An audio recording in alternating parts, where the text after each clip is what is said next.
rakyat. DPR itu singkatan Dewan Perwakilan Rampok. Like dan subscribe kalau kalian setuju. Bapak anggota DPR ini, ya, ini yang pakai kacamata hitam ini, mengatakan bahwa jangan membandingkan anggota DPR dengan rakyat jelata seperti tukang beca ataupun buruh. Ada statement dari salah satu anggota DPR RI yang mengatakan bahwa jangan membandingkan anggota DPR dengan rakyat jelata seperti buruh ataupun tukang beca. Coba bayangin, yang pilih mereka tuh rakyat. Yang bayar gaji mereka tuh rakyat lewat pajak. Tapi sekarang, rakyatnya itu disebut jelata sama anggota DPR ini. Sebenarnya para bangsat-bangsat itu makan beras apa? Sampai tunjangan beras saja harus 12 juta per bulan. Brengsek memang. Pantas saja perutnya buncit semua. Bentar lagi meledak itu. Mungkin di dalam perut DPR itu ada kebun binatang, banyak hewan-hewannya di sini. Jadi mungkin sekali makan itu membutuhkan 1 kintal beras.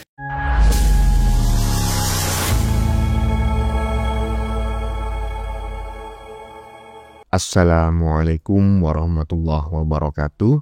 Saudara-saudaraku sebangsa dan setanah air dimanapun kalian berada, semoga kalian selalu dalam kondisi sehat walafiat. Ya, berjumpa lagi dengan saya di Gaspol Update.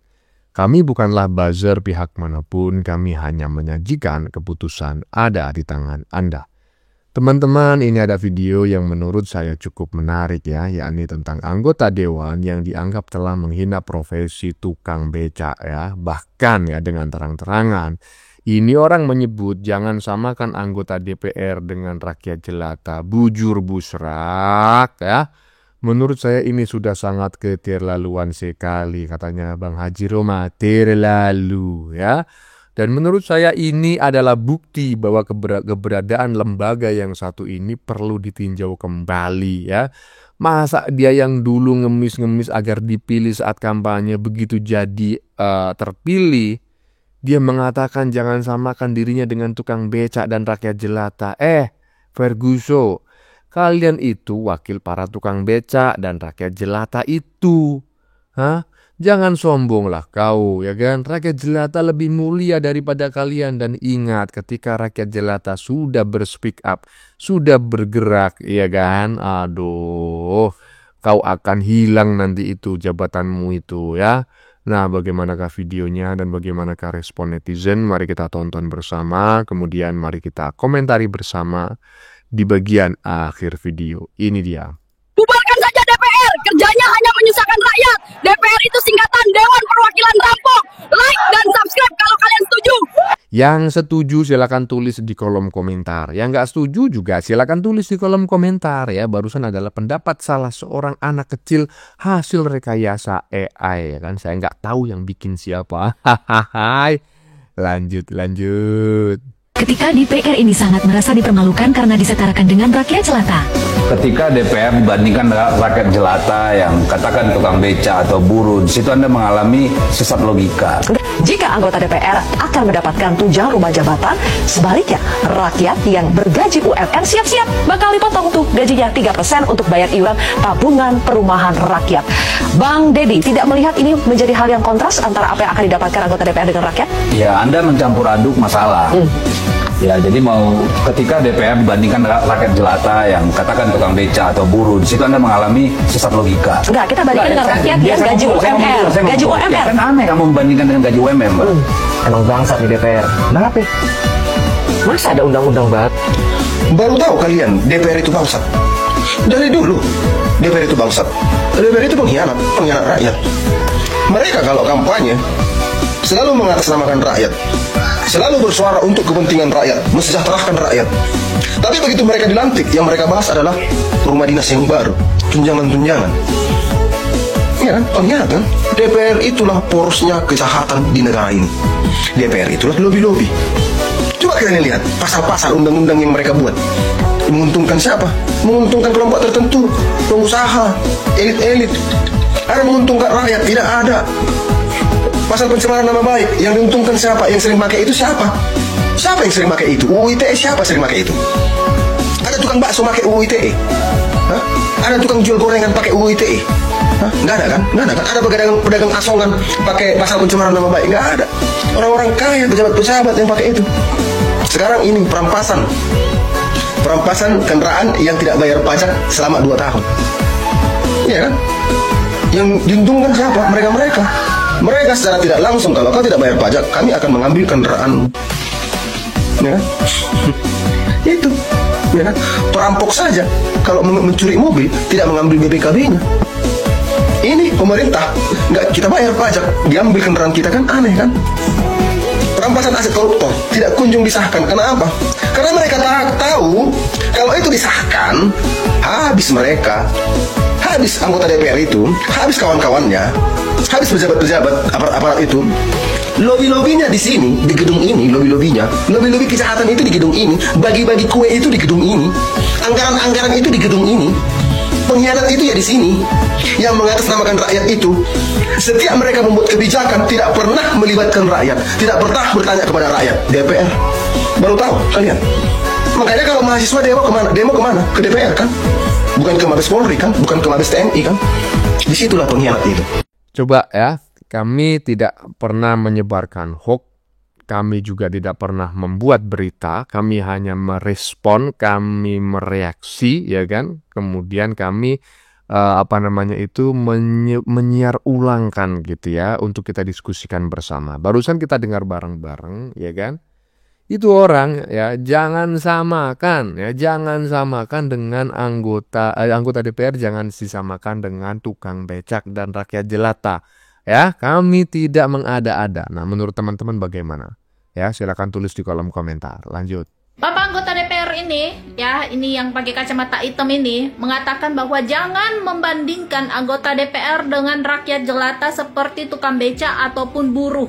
Ada statement dari salah satu anggota DPR RI yang mengatakan bahwa jangan membandingkan anggota DPR dengan rakyat jelata seperti buruh ataupun tukang beca. Coba bayangin, yang pilih mereka itu rakyat.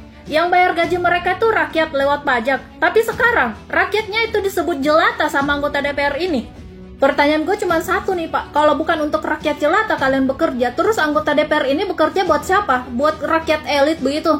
Kalau Anda mengatakan bahwa rakyat jelata beda dengan anggota DPR, iya Pak, gue akuin emang beda Pak. Ngebedain Bapak dengan rakyat jelata, minimal rakyat jelata kalau mau makan menggunakan hasil keringat sendiri, sedangkan Bapak kalau mau makan harus menggunakan uang dari rakyat jelata ini. Kenapa Pak Anda setuju sama statement saya? Saya cuma mau ingatkan Pak, tunjangan rumah yang Bapak dapat tiap bulan sebesar 50 juta, gaji tiap bulan, fasilitas mobil mewah, dan tunjangan-tunjangan lainnya itu dari mana Pak? Dari kami Pak, dari orang yang kau anggap rakyat jelata ini. Kalian asik menari-menari, berjoget-joget di atas penderitaan rakyat jelatamu ini, sedangkan rakyat jelatamu masih harus berpikir, apakah besok masih bisa makan? Yang bikin ngakak lagi, mereka seolah lupa, tanpa kami rakyat jelata nggak akan ada kursi empuk yang akan kalian dapatkan di Senayan. Kalian itu hanya baik kepada kami ketika kalian membutuhkan kami, membutuhkan suara kami, sedangkan pada saat kalian duduk, kalian mengatain kami sebagai rakyat jelata. Kalau kalian mengatakan jangan membandingkan kalian dengan rakyat jelata, itu artinya Anda menganggap kami itu jauh berada di bawah kalian. Jadi buat apa kita membutuhkan seorang wakil rakyat yang sangat meninggikan dirinya untuk mewakili suara kita yang ujung-ujungnya kita dipandang enteng dan dipandang rendah dan dikatain rakyat jelata. Kalau kalian mengatakan sebelum kami masuk ke anggota DPR, kami memiliki penghasilan sendiri. Terus buat apa kalian mengajukan sebagai anggota DPR kalau tidak bisa membantu menyuarakan suara kami? Intinya gini Pak, kalau Bapak tidak ingin dibandingkan dengan rakyat jelata, terus Anda mewakili suara siapa? Suara siapa yang Anda wakili? Ingat Pak, rakyat itu bukan jelata. Rakyat itu bos Anda. Kalian bekerja untuk kami, yang gaji pun itu kami. DPR itu pegawai rakyat, bukan penguasa rakyat. Kalau kalian benar-benar tidak bisa merasakan penderitaan rakyat, sudah waktunya DPR itu dibubarkan. Untuk apa kami memiliki DPR yang tidak bisa mewakili suara rakyat? Ingat Pak, kami tidak butuh DPR, tapi DPR butuh kami. Kalau kalian sudah tidak bisa menjadi penyambung lidah kami, buat apa kami butuh kalian? Rakyat tidak butuh kalian. Dengan seenaknya kalian mengatakan kami rakyat jelata. Tanpa kalian mikir, kalian tanpa kami nggak mungkin akan ada duduk di kursi Senayan. Pikir baik-baik Pak. Kami ini rakyat miskin, tapi masih punya harga diri. Iya, intinya ya memang tidak layak lah seorang anggota DPR yang pada saat proses pencalonannya itu ngemis-ngemis suara kepada rakyat dan sebagian besar rakyat itu berada di bawah garis kemiskinan ya, maka tidak menutup kemungkinan sebagian besar adalah tukang becak dan rakyat jelata kan seperti itu. Seperti halnya saya, seperti halnya kami, ini kan rakyat jelanta ya toh? Iyalah. Nah, kau katakan jangan samakan yang memang lah kami dengan dirimu dengan kami beda ya kan? Iya, memang beda, tapi dengan cara berbicara seperti itu seolah-olah Anda itu mengejek gitu loh. Anda itu menghina, ya kan? Padahal kalian itu pengemis. Dulunya adalah seorang pengemis, ya. Lanjut. Sebenarnya para bangsat-bangsat itu makan beras apa? Sampai tunjangan beras saja harus 12 juta per bulan. Brengsek memang. Pantas saja perutnya buncit semua. Bentar lagi meledak itu. Kalau urusan bensin oke lah. Mungkin mereka ingin jalan-jalan sekalian minum bensin bersama. Ya, ini sudah berbeda tema teman-teman ya. Berbeda dengan yang bagian depan tadi. Kalau bagian depan tadi itu salah satu anggota DPR yang dianggap menghina tukang becak dan juga rakyat jelata. Nah, barusan ini sudah urusan ya. Tunjangan beras per bulan 12 juta, ya kan? Nah, ditanyain tuh sama netizen barusan. Emang beras apa yang dibeli? Emang perut kalian sebesar apa? Hah? Kok bisa 1 bulan tunjangan beras 12 juta? Coba bayangin. Lanjut. Tunjangan beras kami cuma 12 juta per bulan. Ucap wakil DPR. Kamu makan beras apaan Pak DPR? Apa beras Pak DPR ini khusus? Per 5 kilo aja beras loh 78 lah sudah dapat ya. Atau per kilo itu 14.000 ada. Paling mahal 20.000 lah per kilo. 12 juta terus di situ ada kata-kata cuma. Berarti kurang dong. Emang beras Pak DPR itu khusus ya? Biar nggak ngantuk gitu di rapat. Aduh Pak, kerja dulu Pak yang bener. Beras, tunjangan beras 12 juta per bulan aja kurang. Kecuali lah 12 kilo. Aduh. Gimana pendapat kalian, ayo?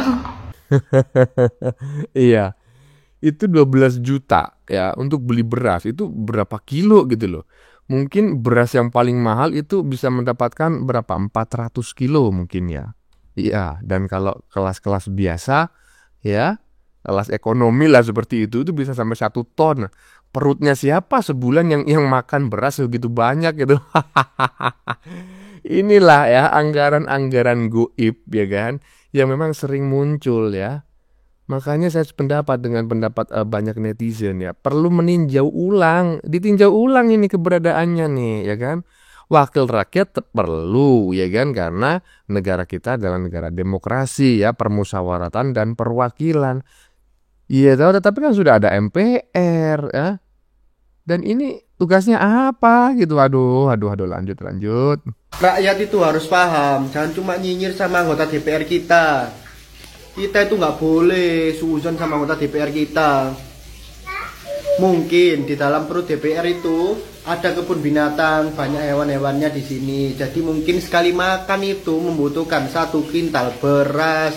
Ya beda sama kita kan makannya cuma sepiring nasi aja. Kalau DPR kan makannya banyak, jadi mungkin di perutnya ini banyak hewan kayak buaya, kadal, monyet. Ini kocak ini harus dicari nih. Kok bisa bilang di dalam perut anggota DPR itu banyak ada kebun binatangnya. Saya kalau jadi anggota DPR nggak terima nih kalau disebut di dalam perut saya ada kebun binatang. Sampai sebulan beli beras saja harus 12 juta. Koclak. Tetapi ya mantap juga pendapatnya ya kan. Saya sependapat sebetulnya. Lanjut. Gaji tidak ada naik. Tunjangan beras kami cuma dapat 12 juta. Cuma dapat 12 juta per bulan untuk beli beras. Coba aku hitungin. Harga beras premium itu kira-kira 15.000 per kilo. Yang medium 12.000 per kilo. 12 juta itu bisa beli berapa? Coret gini 400 kilo. Kalau yang medium berarti 1.000 kilo atau 1 ton. 1 1 ton beras. Terus sekali makan, rata-rata itu pakai 100 gram nasi. Berarti kalau sehari 3 kali, 300 gram. Dalam 1 bulan, 300 dikali 30, yaitu 9 kilo per bulan. Anggap aja kita yang beras medium 1000 kilo, ya kita bisa makan selama 1000 dibagi 9, yaitu 111 bulan. Ini tuh 9 tahun guys. Sedangkan tunjangan ini adalah per bulan. Buat apa? Kalau cuma buat 1 orang 9 kilo per bulan, beras yang premium aja itu 135.000. Buat sekeluarga dikali 4 itu cuma 540.000. 12 juta, ini hitungannya gimana? Gimana? Kenapa 12 juta? Gak ngerti aku. Ini bisa buat makan 1 kampung ini.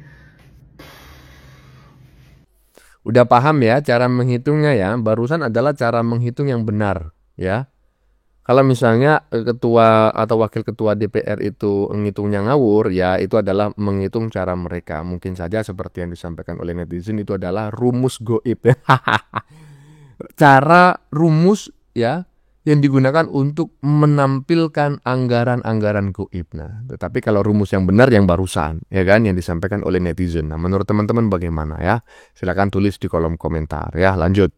Gak masuk akal, DPR dapat tunjangan beras 12 juta per bulan. Heran gua. Beras apa yang 12 juta itu? Beras apa? Itu gaji rakyatnya selama 5 bulan, 4 bulan dapatnya cuma beras doang. Sebulan pula. Gokil, gokil. Menurut kalian gimana? Jangan disamakan anggota DPR dengan rakyat jelata, apalagi tukang becak. Anggota DPR, kalau tukang becak, rakyat jelata, sekali makan cuma 1 piring. Ya? Cuma 1 gram, cuma berapa, 1 on atau berapa begitu ya, lupa saya cara menghitungnya itu kan. Nah, tapi kalau anggota DPR, waduh bisa bertonton itu sekali makan. Ya kan? Tahu sendirilah bagaimana menurut kalian. Keputusan ada di tangan Anda, silakan tulis di kolom komentar. Baik Anda yang setuju maupun yang tidak setuju dengan isi konten ini. Sebelumnya saya memohon maaf jika dalam penyajian konten ini ada kata-kata yang menyinggung, kurang tepat penggunaannya, atau ada data yang dianggap keliru atau salah. Saya memohon maaf yang sebesar-besarnya. Kita jumpa lagi di lain video. Salam NKRI.